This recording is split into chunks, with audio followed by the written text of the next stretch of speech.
Shalom anak-anak, selamat pagi. Ketemu lagi hari ini dengan Miss Nora. Ya, Miss Nora harapkan kamu dalam keadaan sehat, tetap semangat, meskipun hari ini kita masih belajarnya dari rumah. Nah, hari ini kita mau belajar pembelajaran yang ke-6, ya, masih di subtema yang kedua, halaman 78. Nah, kamu bisa membuka buku kamu, ya, halaman 78. Ini pelajaran IPA, ya. Perhatikan bukunya masing-masing. Beraneka wujud benda. Di sekitar kita banyak terdapat benda. Benda-benda itu berwujud padat, cair, dan gas. Maha kuasa Tuhan yang telah menciptakan berbagai wujud benda. Wujud benda tersebut diciptakan sesuai dengan manfaat dan kegunaannya. Kita harus bersyukur atas karunia tersebut. Nah, Tuhan menciptakan berbagai macam wujud benda, ya, ada padat, cair, dan gas. Dan semua wujud benda itu pasti memiliki kegunaan atau manfaatnya masing-masing, ya. Coba amati air yang kita minum. Air diciptakan dalam wujud cair, sehingga kita dapat meminumnya. Jika air berwujud padat seperti es, tentu kita tidak dapat meminumnya. Begitu pula dengan udara yang berwujud gas. Jika udara tidak berwujud gas, maka kita tidak dapat bernafas dengannya. Iya, jadi Tuhan itu Maha tahu. Tuhan itu tahu apa yang Tuhan ciptakan. Nah, jadi seperti yang sudah dijelaskan di buku kita ini, ya. Jadi setiap wujud benda itu punya manfaatnya masing-masing. Coba kamu bayangkan, bisa nggak kamu bayangkan misalnya udara yang kita hirup itu berbentuk padat. Bisa nggak kira-kira kita bernafas? Nggak bisa, ya kan? Jadi makanya Tuhan menciptakan udara itu dalam bentuk gas, sehingga kita bisa bernafas, ya. Meskipun kita nggak bisa melihat wujud dari benda gas itu, ya, tapi kita bisa merasakan manfaatnya. Oke, kita lanjutkan yang ke ayo berlatih, ya, masih di halaman 78. Lengkapi tabel dengan wujud benda, sifat, dan contoh benda yang bermanfaat bagi kehidupan manusia. Nah, di situ ada 3 wujud bendanya. Kamu pasti sudah tahu dong apa aja wujud benda. Ya, yang pertama ada padat, ada yang cair, dan ada yang gas. Jadi kamu bisa isi itu di kolom wujud benda. Ya, ada 3 itu kan. Jadi masing-masing kamu tulis padat, cair, dan gas. Itu adalah wujud bendanya. Lalu sifat-sifatnya. Nah, ini kamu bisa tulis di buku paket, atau kalau misalnya kamu mau tulis di buku PS juga itu bisa, ya. Tapi kamu harus bikin kolomnya seperti ini, ya. Kotak-kotaknya seperti ini. Seperti yang ada di buku ini kamu pindahkan di buku tulisnya. Tapi untuk kolom sifat itu agak lebar kamu buat supaya kamu bisa nulisnya, ya, bisa ditulis dengan tepat gitu. Nah, kita bahas satu persatu, ya, sifatnya. Yang pertama, sifat dari benda padat. Nah, yang pertama ini adalah bendanya bisa disentuh. Ini udah pernah kita pelajari sebelumnya, ya. Sifat yang pertama adalah bendanya bisa disentuh. Yang kedua, bentuknya tidak berubah meskipun dipindah-pindah. Tulis, ya. Bentuknya tidak berubah-ubah meski dipindah-pindah. Dan sifat yang ketiga dari wujud benda padat adalah volumenya tetap. Ya, volumenya tetap. Lalu kita masuk ke sifat dari wujud benda cair. Ya, kamu tulis, ya. Yang pertama adalah permukaannya selalu datar. Ya, itu yang pertama. Permukaannya selalu datar. Yang kedua, sifatnya ya adalah bentuknya sesuai wadahnya atau sesuai dengan tempatnya. Jadi misalnya seperti air kamu masukkan ke dalam botol, maka bentuknya itu seperti botol. Kalau air kamu masukkan ke ember, maka bentuk air itu seperti ember, ya. Jadi sifat dari wujud benda cair yang kedua adalah bentuknya sesuai dengan wadahnya atau tempatnya. Wadah sama dengan tempat, ya. Sifat yang ketiga dari benda cair adalah volumenya tetap. Jadi volumenya itu nggak berubah, ya. Sudah. Lalu kita masuk ke sifat dari wujud benda gas. Ya. Ini Miss Nora ada tulis 2 sifatnya, kamu bisa catat ya. Yang pertama adalah volumenya berubah-ubah. Ya. Volumenya berubah-ubah. Sifat yang kedua adalah bentuknya sesuai dengan tempatnya atau sesuai dengan wadahnya. Udah? Kalau sudah kalau sudah kamu selesaikan sifat, maka kita masuk ke contoh bendanya. Ya, contoh bendanya ini udah kita pelajari kemarin-kemarin. Miss Nora bahkan sudah tanya kamu satu persatu apa saja contoh benda-benda dari wujud padat, cair maupun gas. Nah, kamu bisa tulis di sini di contoh benda ini, kolom contoh bendanya itu minimal 1 aja deh. Minimal 1 contoh benda dari wujud benda padat, cair dan gas. Jadi masing-masing 1 contoh, ya. Misalnya Miss Nora kasih nih, contoh benda dari wujud benda padat adalah misalnya meja. Ya kan? Meja contoh bendanya. Lalu pemanfaatannya apa? Misalnya meja digunakan untuk menulis. Ya, pemanfaatannya berarti meja gunanya atau manfaatnya untuk menulis. Nah, seperti itu contohnya ya. Jadi kamu cari contoh benda apa yang dari wujud benda padat, cair maupun gas. Lalu kamu tulis manfaat dari benda itu apa? Seperti yang tadi Miss Nora jelaskan, seperti contoh meja tadi ya. Kalau sudah, kita beralih ke halaman 79 yang ayo membaca. Ini pelajaran PKN ya. Bersikap hidup sederhana. Miss Nora akan bacakan buat kita semua ya. Rasa syukur kepada Tuhan Yang Maha Esa dapat kita ungkapkan dengan berbagai cara. Salah satunya adalah dengan bersikap hidup sederhana. Sikap hidup sederhana menjauhkan kita dari sikap boros, berlebihan, bahkan sombong. Cara berpakaian, membelanjakan uang, serta makanan semua disesuaikan dengan kebutuhan. Bersikap sederhana bukan berarti pelit dan kikir. Bersikap sederhana berarti semua dilakukan dengan tidak berlebihan.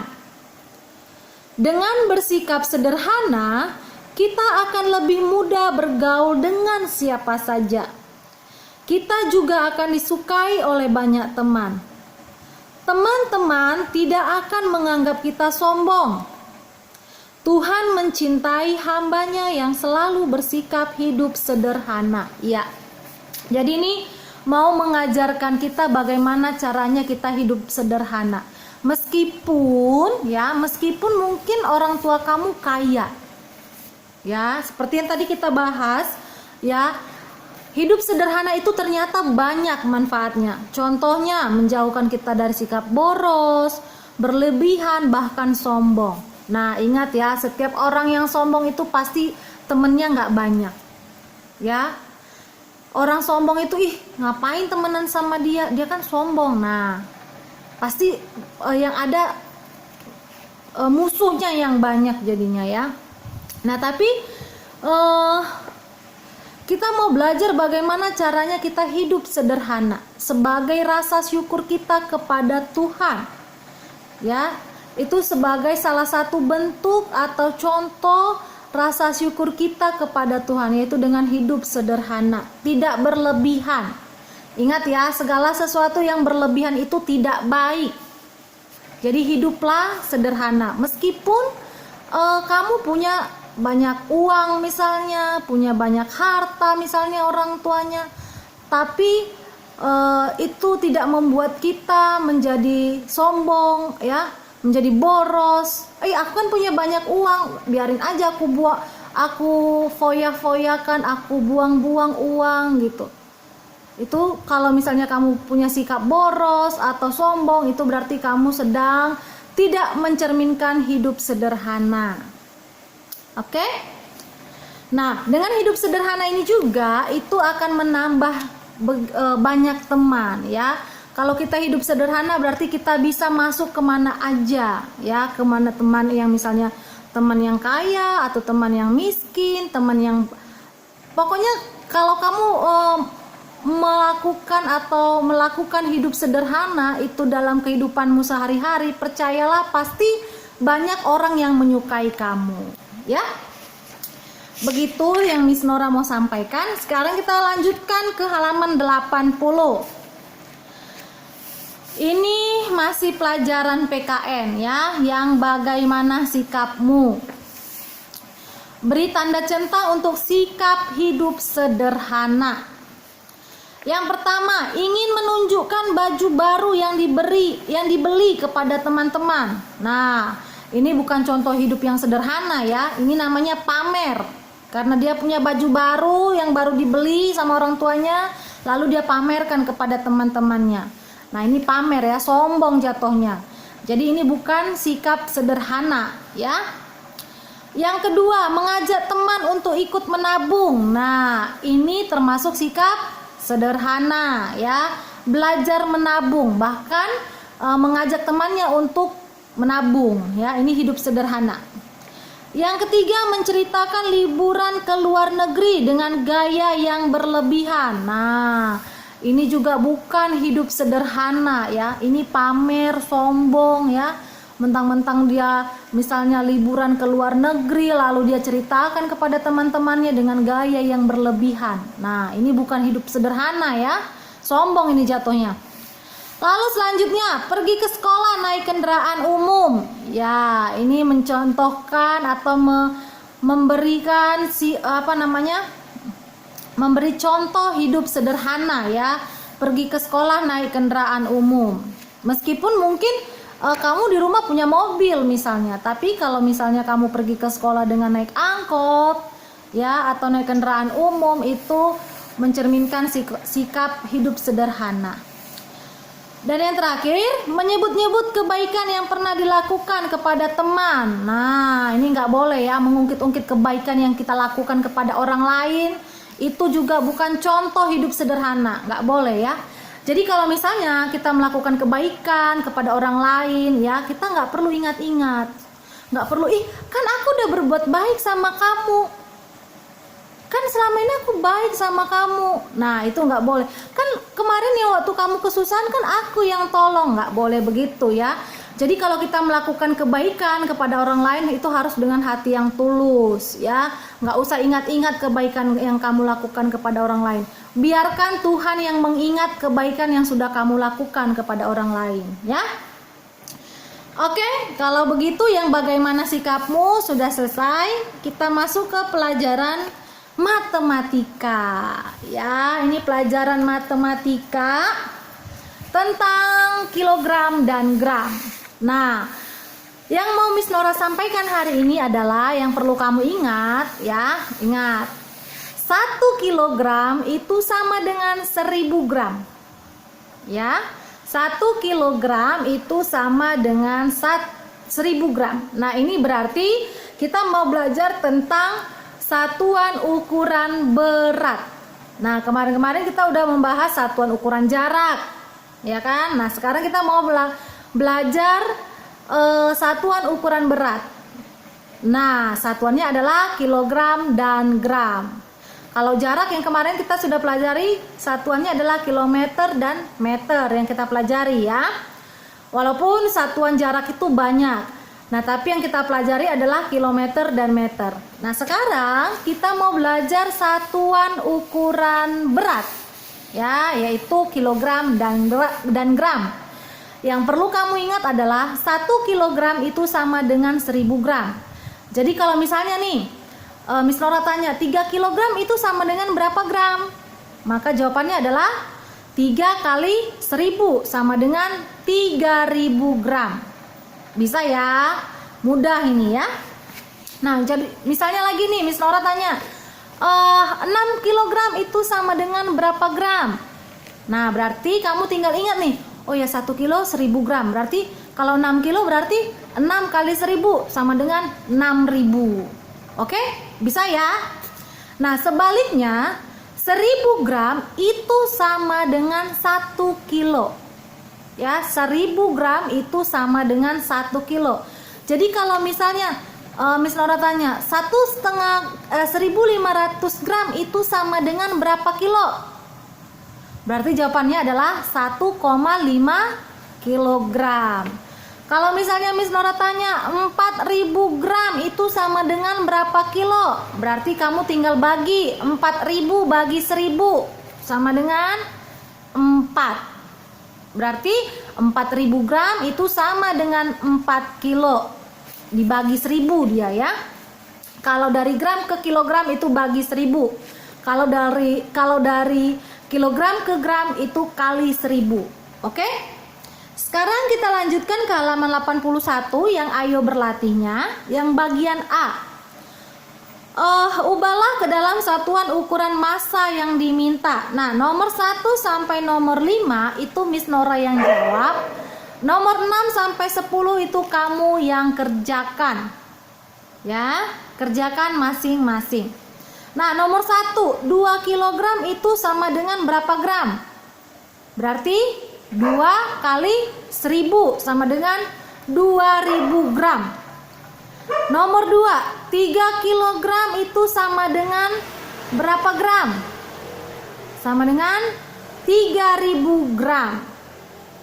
Nomor 3, 5 kilogram itu sama dengan 5000 gram. Ya, 5 kali 1000 sama dengan 5000. Nomor 4, 15 kilogram itu sama dengan 15 kali 1000, berarti 15.000 gram. Nomor 5, 10 kilogram itu sama dengan berapa gram? Berarti 10 kali 1000 sama dengan 10.000 gram. Oke? Nomor 6 sampai 10 itu mudah ya. Misalnya nomor 6 deh, Miss Nora jawab 1500 gram sama dengan berapa kilogram? Nah, berarti 1500 bagi 1000. Jawabannya adalah 1,5 kilogram. Ya, 7 sampai 10 kamu kerjakan masing-masing. Kita lanjutkan ke yang B.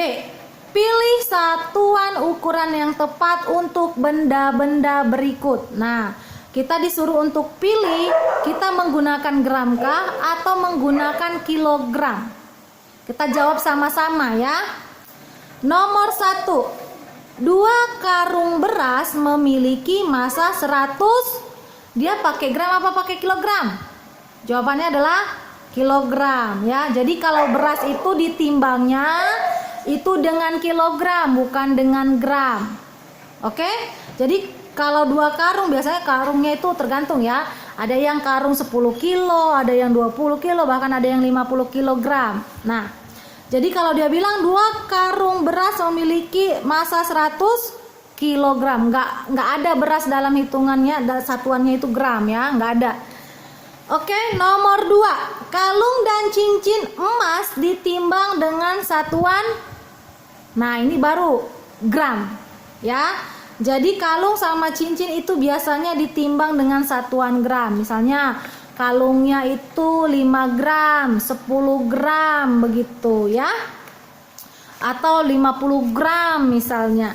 Jadi kalau untuk mengukur kalung, mengukur atau ya menimbang kalung, cincin ya atau anting ya, itu pakai satuan gram, bukan pakai satuan kilogram ya.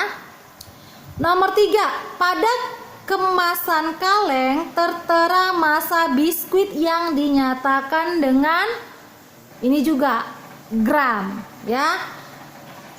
Pada kemasan misalnya makanan ya, misalnya makanan-makanan ringan gitu, itu biasanya satuannya pakai gram bukan pakai kilogram ya. Nomor 4, sepotong daging memiliki massa 3 kg atau 3000 gram ya. 3 kilo itu sama dengan 3000 gram. Nomor 5, timbangan yang digunakan kedua anak pada gambar memiliki satuan. Nah, lihat itu ada 2 orang anak. Nah, biasanya kalau timbangan badan itu pakai kilogram. Ya, pakai kilogram, bukan pakai gram. Oke? Sudah ya. Jadi kamu nanti tinggal isi titik-titiknya itu seperti yang Miss Nora sampaikan tadi. Oke, dan yang terakhir kita mau masuk ke evaluasi 2 ya, evaluasi 2. Nomor 1 sampai 3 Miss Nora yang jawab. Selebihnya kamu yang jawab. Misalnya PKN 1 2 3 Miss Nora yang jawab, 4 5 6 itu kamu yang ngerjakan ya. Kita lanjutkan ke halaman 84 yang evaluasi 2. Pelajaran PKN dulu. Nomor 1, salah satu manfaat gotong royong adalah waktu pengerjaan lebih A. cepat, B. lama, C. santai. Maka jawabannya adalah cepat ya. Salah satu manfaat gotong royong itu pengerjaannya itu lebih cepat ya, karena dilakukan ramai-ramai ya, bukan seorang diri. Yang kedua, jika ada teman yang mengalami musibah, maka sebaiknya kamu A. menolongnya, B. mendiamkannya, C. menasehatinya. Jawabannya A. menolongnya. Bukan didiamin ya. Kalau temannya lagi kena musibah, biarin aja, aku nggak peduli, nggak boleh gitu ya. Kita sebagai teman, kita harus mau ikut merasakan apa yang dirasakan oleh teman kita. Jadi kita dengan cara menolongnya, menghiburnya ya, supaya dia bisa misalnya bisa lebih baik lagi ya. Yang ketiga, bersikap titik-titik berarti semua dilakukan dengan tidak berlebihan. A. sombong, B. kikir, C. sederhana. Nomor 3 berarti jawabannya C. sederhana. Ya, bersikap sederhana berarti semua dilakukan dengan tidak berlebihan. Nomor 4, 5, dan 6 itu kamu kerjakan. Kita lanjut ke yang bahasa Indonesia. Nomor 7. Yang bukan contoh benda gas adalah A. udara, B. sirup, C. uap air. Jawabnya adalah B. sirup. Nomor 8. Berikut ini yang merupakan contoh benda padat adalah A. batu, B. bensin, C. asap. Iya, jawabannya adalah A. batu. Nomor 9. Minyak wangi merupakan contoh benda A. padat, B. cair, C. gas. Jawabnya B. cair ya. 10, 11, 12 itu kamu kerjakan masing-masing. Untuk nomor 12 ya, kamu tulis perbedaannya satu aja, nggak usah banyak-banyak supaya muat ya. Nomor 13 matematika. Jarak perjalanan yang ditempuh bus pada gambar adalah itu dalam satuan meter ya, 2107 meter. Nah, 2107 meter ini mana yang paling tepat dalam pilihannya itu? AK, BK, atau yang C? Ya, 2107 meter itu berarti kamu ubah ke kilometer, sisanya tetap di meter. Maka jawabannya adalah C. 2 km 107 meter. Ya. Jadi 2107 meter itu sama dengan C. 2 km 107 meter. Kenapa bisa, Miss? Nah, yang 2000 itu kan 2107 tadi. Nah, 2000-nya kamu ubah ke kilometer. Sisanya tetap di meter. 107-nya tetap di meter, ya. Kita lanjut nomor 14. Jarak sekolah ke kantor pos adalah 5 km 750 meter. Jarak sekolah ke kantor dalam satuan meter. Nah, adalah A. 575 meter, B. 5750 meter, C. 5075 meter. Maka jawab yang benar adalah B. 5750 meter. Karena yang kilometernya itu yang 5 kilometer ubah ke meter. 5 kilometer berarti kalau diubah ke meter adalah 5 kali 1000, 5000. 5000 tambah 750 berarti 5750. Maka jawabannya adalah B. Nomor 15. Ibu membeli 1 karung beras berisi 100 kg.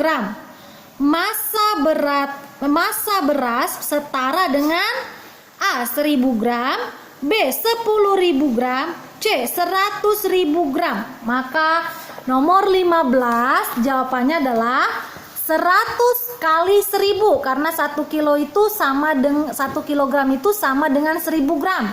Jadi kalau 100 kilogram berarti 100 kali 1000 sama dengan 100.000 gram. Jadi nomor 15 jawabannya adalah C. Ya. 16, 17, dan 18 itu kamu kerjakan sendiri. Dan pelajaran kita yang terakhir untuk hari ini adalah SBDP. Nah, yang untuk SBDP ini kita kerjakan sama-sama semuanya ya. Jadi kamu ikutin, kamu tulis apa yang Miss Nora sampaikan. Oke? Nomor 25. Berikut ini contoh suara ritmis yang dapat mengiringi sebuah lagu adalah A. Petikan gitar, B. Tepukan tangan, C. Dentingan piano. Jawabannya adalah B. Tepukan tangan, ya. Nomor 26. Pencipta lagu Gembira Berkumpul adalah A. Ibu Sud, B. A.T. Mahmud, C. Pak Kasur. Jawabnya adalah B. A.T. Mahmud. 27. Contoh gerak tari pada bagian lengan atau tangan adalah A. Meloncat, B. Melambai, C. Menendang. Nah, karena diminta adalah lengan atau tangan, maka berarti yang digunakan adalah contohnya adalah B. Melambai ya. Kalau meloncat sama menendang itu biasanya pakai kaki ya, bukan pakai tangan. Oke, nomor 28, nomor 27 tadi B, nomor 28 adalah gerakan menggeleng ke kiri dan ke kanan atau mengangguk ke bawah dan ke atas adalah contoh gerakan A. Kaki, B. Tangan, C. Kepala. Yang benar adalah C. Kepala ya. Karena kaki dan tangan nggak mungkin menggeleng ke kiri, menggeleng ke kanan, mengangguk. Nah, enggak. Berarti yang mengangguk itu adalah kepala ya, bukan tangan atau kaki. Oke? Nomor 29. Bila kamu membuat pola ketukan beraturan, berarti kamu telah membuat suara musik ritmis. Tulis ya, ritmis, nomor 29. Dan nomor yang terakhir, nomor 30, tulislah contoh suara yang dapat mengiringi gerak dalam tarian pendek. Nah, contoh suaranya adalah akapela. Tulisannya biasa ya, akapela. Apa itu akapela, Miss? Akapela itu adalah nyanyian tanpa musik. Jadi dia hanya suara. Ya, dia hanya suara tanpa musik. Oke, jadi nomor 30 jawabannya adalah akapela. Nah, karena kita sudah selesai mengerjakan evaluasi 2, maka pelajaran kita untuk hari ini sudah selesai. Tetap semangat ya. Jangan tetap jaga kesehatan, dan satu lagi pesan Miss Nora, jangan lupa berdoa. Oke? Dengarkan apa yang menjadi nasihat orang tuamu. Jangan membantah orang tua. Itu saja yang bisa Miss Nora sampaikan hari ini. Terima kasih sudah mengikuti pelajaran tematik untuk hari ini. Tuhan Yesus memberkati. Dadah.